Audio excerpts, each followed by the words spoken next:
नमस्कार विद्यार्थी मित्रांनो आणि पालकांनो, मी प्रदीप खुंदे स्वागत करतो तुमचं टेक एस्पायर युट्यूब चॅनलमध्ये।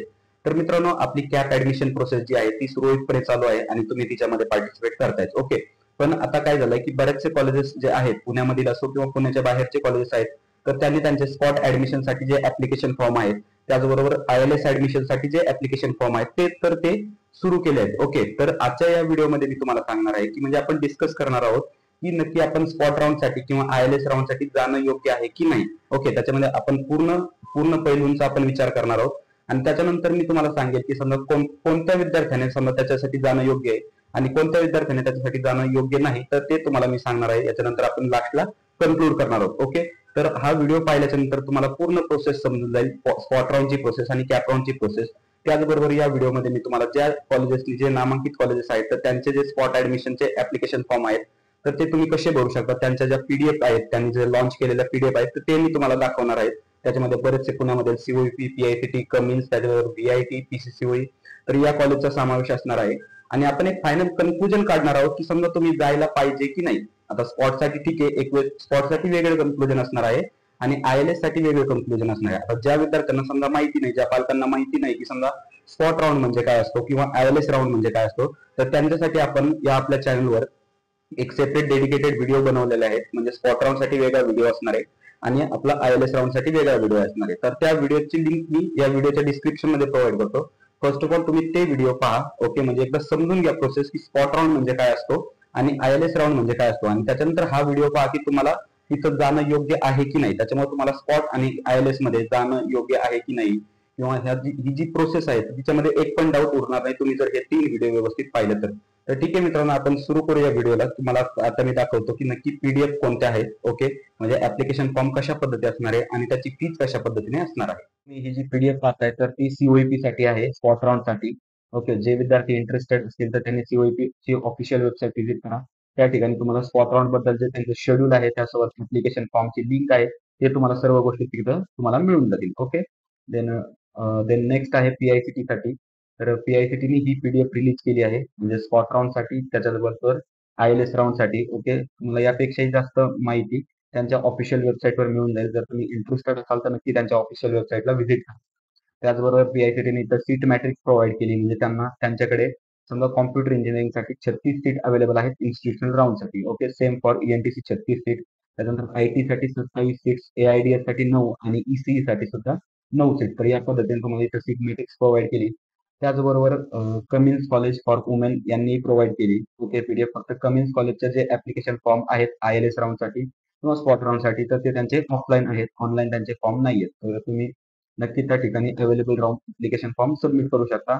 ऍप्लिकेशन फॉर्म सबमिट करायची लास्ट डेट आहे 1/9/2025। Okay, then same for व्हीआयटीच्या ILS साठी। ओके, आता व्हीआयटीच्या आयएलएस ची तुम्ही जर फीज पाहिली तर 6,24,165 रुपये फीज आहे। ओके, आणि या पद्धतीने आयएलएस राऊंड जो आहे तो मेरिट बेसिस होणार आहे सगळ्या कॉलेजचा, स्पॉट राऊंड सुद्धा मेरिट बेस होणार आहे। त्याचबरोबर व्हीआयटीच्या इथं तुम्हाला प्रोव्हाइड केलंय स्पॉट राऊंड साठी। ओके, स्पॉट राऊंडचं तुम्ही शेड्यूल इथं पाहू शकता। त्याचबरोबर स्पॉटचे ऍप्लिकेशन तुम्ही इथं लिंक पाहू शकता। ओके, तुम्ही इथून ऍप्लिकेशन करू शकता। देन नेक्स्ट आहे पीसीसीओई। पीसीसीओई साठी तर पीसीसीओई इन्स्टिट्यूशनल लेवलची त्यांनी सीट मॅट्रिक्स प्रोव्हाइड केली। ओके, तुम्हाला समजेल ही सीट मॅट्रिक्स मध्ये पीडीएफ ऍक्सेस केल्याच्या नंतर किती सीट शिल्लक आहेत। त्याचबरोबर इथं त्यांनी शेड्यूल पण दिलंय, ओके, त्यांच्या ऍक्टिव्हिटीजचं। ओके, त्याचबरोबर इथं ऍप्लिकेशन फॉर्मची लिंक तुम्ही प्रोव्हाइड केली, जे विद्यार्थी इंटरेस्टेड असतील तर त्यांनी नक्की इथं एनरोल करा। त्याचबरोबर मॉडर्न कॉलेजने सुद्धा सेम या पद्धतीने प्रोव्हाइड केलंय, मॉडर्न कॉलेज ऑफ इंजिनिअरिंग। तर या ठिकाणी तुम्हाला डेट्स वगैरे दिले आहेत, म्हणजे लास्ट डेट कधी आहे ऍप्लिकेशन फॉर्म भरायची आणि त्याच्यानंतर मॉडर्न कॉलेजने सुद्धा इन्स्टिट्यूशनल लेवल कोटा जो आहे त्याच्यासाठी सीट मॅट्रिक्स प्रोव्हाइड केली। ओके, आणि या ज्या पीडीएफ आहेत तर या पीडीएफ प्रत्येक कॉलेजच्या ऑफिशियल वेबसाईटवर तुम्हाला मिळून जातील। तर मित्रांनो, आता आपण पाहिलं की नक्की कोणकोणत्या कॉलेजेसनी त्यांनी त्यांचे ऍप्लिकेशन फॉर्म रिलीज केले आहेत स्पॉट राऊंड आणि आयएलएस राऊंड साठी। हे सोडून बाकीच्या अजूनही कॉलेजेसनी त्यांचे ऍप्लिकेशन फॉर्म रिलीज केले आहेत। ओके, तर आता तुम्हाला समजलंच असेल ओके स्पॉट राऊंड म्हणजे काय आणि स्पॉट राऊंड म्हणजे काय आणि आयएलएस राऊंड म्हणजे काय। आता महत्वाचा प्रश्न येतो की आपण इथं जायला पाहिजे की नको। ओके, आता बरेचसे सिनॅरिओज आहेत, म्हणजे बऱ्याचशा केसेसचा आपल्याला विचार करावा लागेल आणि त्याच्यानंतर आपण एक कन्क्लुजन काढू शकतो की आपल्याला जायला पाहिजे की नको। आता मी तुम्हाला केसेस सांगणार, ओके, म्हणजे कोणत्या कॅटेगरीच्या विद्यार्थ्यांनी जायला पाहिजे किंवा कोणाची समजा आर्थिक परिस्थिती कशी आहे त्याच्यावर आपण डिपेंड करतो जावं की नको। ओके, तर सर्वप्रथम आता विचार करा, आता समजा SC आणि ST कॅटेगरीचे विद्यार्थी आहेत, बरोबर. तर त्यांना आता समजा फी कन्सेशन किती मिळतंय, म्हणजे समजा जर त्यांनी कॅप राऊंड मधून जर ऍडमिशन कन्फर्म केलं तर त्यांना फी कन्सेशन किती मिळतंय, त्यांची ट्युशन फी 100% माफ असणार आहे, म्हणजे शासन भरणार आहे. आणि त्याचबरोबर समजा त्यांची जी डेव्हलपमेंट फी आहे ती पण 100% शासन भरणार आहे. ओके, म्हणजे त्यांना हार्डली 4 ते 5 हजार रुपये त्यांची पूर्ण वर्षाची फीज असणार आहे कॉलेजसाठी. ओके, आता समजा त्या विद्यार्थ्यांसाठी माझं सांगणं असेल की बाबा आता समजा तुम्ही स्पॉट राऊंड मध्ये जाणार. ओके, आता आपण अगोदर स्पॉट राऊंडचा विचार करूया, बरोबर. कारण स्पॉट राऊंडला आपल्याला फक्त ओपनची फीज भरायला लागते, अतिरिक्त कोणतेही चार्जेस आपल्याला पे करावे लागत नाहीत.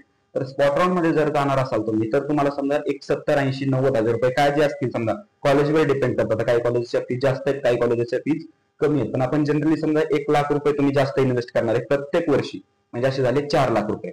मग समजा तुम्हाला जर हे परवडत असेल, ओके, जर तुम्ही याच्यामध्ये समजा कन्फर्म असाल, समजा तुम्हाला जायचं असेल तर तुम्ही नक्की जाऊ शकता, स्पॉट राऊंड साठी नक्की जाऊ शकता. आता सेम हेच येणार NTच्या विद्यार्थ्यांसाठी. आता NTला फक्त डेव्हलपमेंट फीज भरायला लागते आणि ती काय जास्त नसते, 10-12 हजार रुपये डेव्हलपमेंट फीज असते. ओके, त्यांनी एक वेळेस विचार करायचा की जायचं की नको. आता त्याच्यानंतर गर्ल्स कॅन्डिडेट ज्या आहेत, आता गर्ल्स साठी तर 100% ट्युशन फी माफ आहे जर तुमचं इन्कम 8 लाखांच्या आतमध्ये असेल तर. ओके, आता त्यांनी विचार करायचा त्यांना जायचं की नको. आता ठीक आहे, नो डाऊट स्पॉट मध्ये एक थोडा चान्स असतो की कमी पर्सेंटाईलवर तुम्हाला बेटर कॉलेज, म्हणजे जास्त काही फरक पडत नाही, कारण स्पॉट राऊंड पण हा मेरिट बेसिस असतो. ओके, तुम्हाला तर माहिती आहे, पण एक थोडासा चान्स असतो कुठेतरी की एक कमी पर्सेंटाईलवर एक थोडंसं चांगलं कॉलेज किंवा आहे त्या कॉलेजपेक्षा एक थोडंसं बेटर कॉलेज किंवा बेटर ब्रांच मिळण्याचा चान्स असतो. त्याच्यामुळे समजा तुमची आर्थिक परिस्थिती असेल, जर तुम्ही अफोर्ड करू शकत असाल तर तुम्ही नक्की जा. पण समजा तुमची आर्थिक परिस्थिती नसेल, ओके, आता बरेचसे जे आपले पालक आहेत, विद्यार्थी आहेत, तर ते मध्यमवर्गीय आहेत, बरोबर. तर त्याच्यामध्ये समजा त्यांनी एक वेळेस विचार करा स्पॉटला जायचं की नको, कारण आपल्याला कन्सेशन मिळतंय ना, मग त्या कन्सेशनचा आपण फायदा घेतला पाहिजे.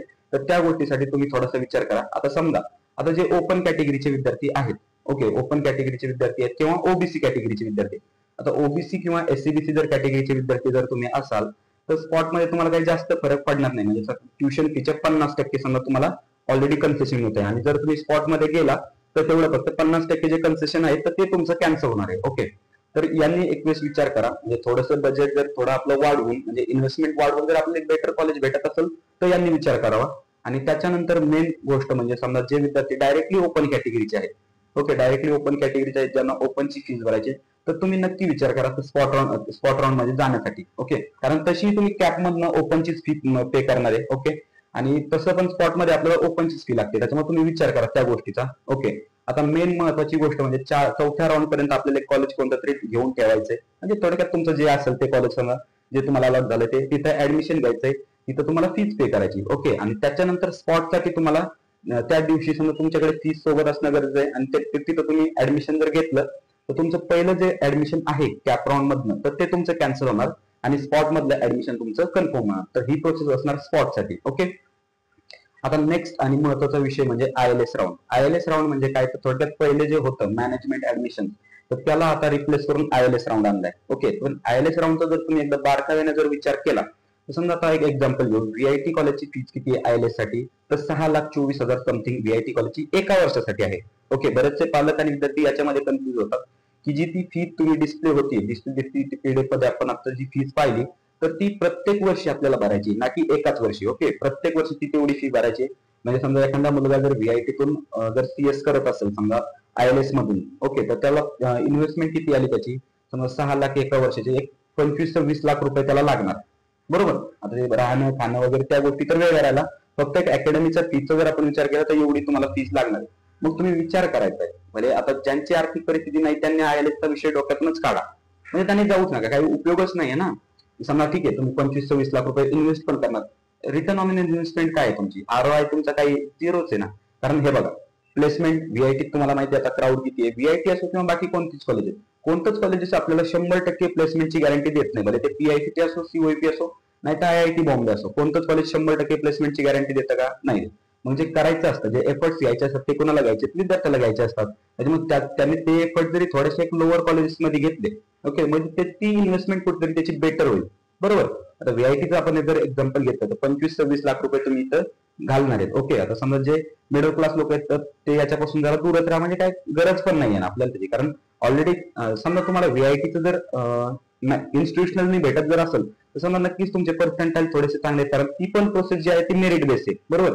आता पर्सेंटाईल चांगलं तर तुम्हाला नक्कीच व्हीआयटी पेक्षा थोडंसं ठीक आहे लोअर लेवलचं कॉलेज मिळेल असेल, पण कॉलेज तर मिळेल असेल. ओके, आणि कॉलेजेस समजा व्हीआयटी पुणे युनिव्हर्सिटी, तुम्हाला जे मिळेल असेल ते पण चांगल्याच युनिव्हर्सिटीमध्ये असणार आहे, पुणेमध्ये असणार आहे किंवा बाहेर बाहेर कुठेतरी असणार आहे, पण तो एक तुमच्याकडे चांगला ऑप्शन आहे.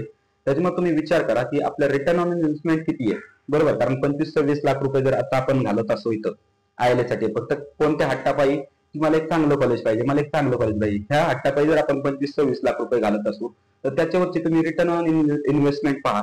कारण जॉब लागल्याच्या नंतर भले तुम्हाला 7 लाखाचं जरी पॅकेज लागलं, ओके, तर त्याच्यात तुमचे किती वर्ष रिकव्हर करायला लागतील, तुम्हाला किती वर्ष नोकरी करायला लागेल की ज्यावेळेस तुमची इन्व्हेस्टमेंट रिकव्हर होईल. तर या गोष्टीचा कुठेतरी विचार करा.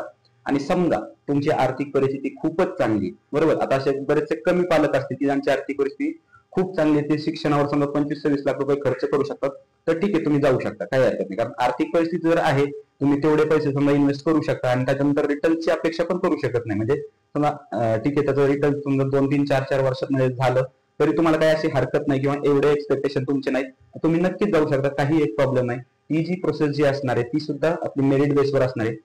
आता हा झाला तुमचा क्लिअर जायचं की नाही. ओके, आता त्याच्यानंतर एक महत्वाचा आपला प्रश्न येतो, तो म्हणजे काय, कोणत्या कॉलेजेससाठी टार्गेट केलं पाहिजे. म्हणजे आता तुम्ही विचार करा, समजा तुम्हाला कमी पर्सेंटाईल असतील तर तुम्ही समजा जे टॉपचे कॉलेज आहेत, कमी म्हणजे समजा तुम्हाला 60-70 जर पर्सेंटाईल असतील, ओके, सीईटी मध्ये, आणि तुम्ही ट्राय करताय सीओईपी पीआयसीटी साठी, तर हे योग्य नाही.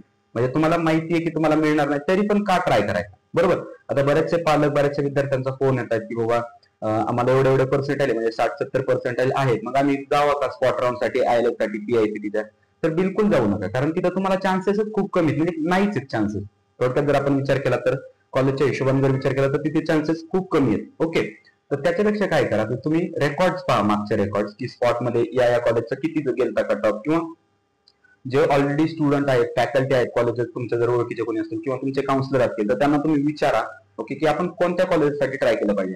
आणि अशा कॉलेजेससाठी ट्राय करा की जिथं तुम्हाला भेटेल, बरोबर, आणि ते भेटल्यावर तुम्ही घ्यायला पण म्हणजे राजी खुशीने ते घ्याल. तर अशा कॉलेजेसमध्ये ट्राय करा की ना की डायरेक्ट मग समजा सीओईपी पीआयसीटी इथं गर्दी करून काही उपयोग नाही. कारण ऑलरेडी समजा इथं भरपूर ऍप्लिकेशन्स येतात आणि त्याच्यावर मेरिट बेस म्हणजे याचं पण मेरिट ऑलरेडी हाय जाणारच आहे ना. जर कमी पर्सेंटाईल असतील तर त्या पर्सेंटाईलला जे कॉलेजेस मॅच होतात ना, तर त्याच्यासाठी ट्राय करा. आणि जर चांगले पर्सेंटाईल असेल तर नो डाऊट या कॉलेजला तुम्ही ट्राय करणार आहात. ओके, आणि त्याच्यानंतर एक महत्वाची गोष्ट म्हणजे समजा ज्या कॉलेजचा ऍप्लिकेशन फॉर्म ज्या पद्धतीने आहे त्या पद्धतीने फिल करा. म्हणजे कसं, समजा पीआयसीटी सीओईपी यांचे कसे ऑनलाईन फॉर्म आहेत, तुम्ही ते फिल करू शकता, गुगल फॉर्म आहेत. तर त्याचबरोबर सर आपलं कम्युनिस्ट कॉलेज आहे ना, तर ऑफलाईन फॉर्म आहे, या गोष्टीची तुम्ही खातिरदारी घ्या. ऑफलाईन फॉर्म आहे त्याच्यासाठी मग तो फिल करा तिथं ऑफलाईन जाऊन. ओके, आय होप की तुम्हाला समजलं असेल की स्पॉट राऊंड साठी किंवा आयएलएस साठी जावं की नाही. तुम्हाला तुमच्या प्रश्नाची उत्तरं भेटली असतील. जर मित्रांनो हा जर व्हिडिओ तुम्हाला आवडला असेल तर प्लीज फक्त व्हिडिओला लाईक करा. त्याचबरोबर फक्त चॅनलवर जर तुम्ही नवीन असाल, अद्यापही तुम्ही आपलं चॅनल जर सबस्क्राईब केलं नसेल तर प्लीज चॅनलला सबस्क्राईब करा. सबस्क्राईब करायचं विसरू नका. तर ठीक आहे मित्रांनो, भेटूया नेक्स्ट व्हिडिओमध्ये अशाच एका इन्फॉर्मेटिव्ह टॉपिक सोबत.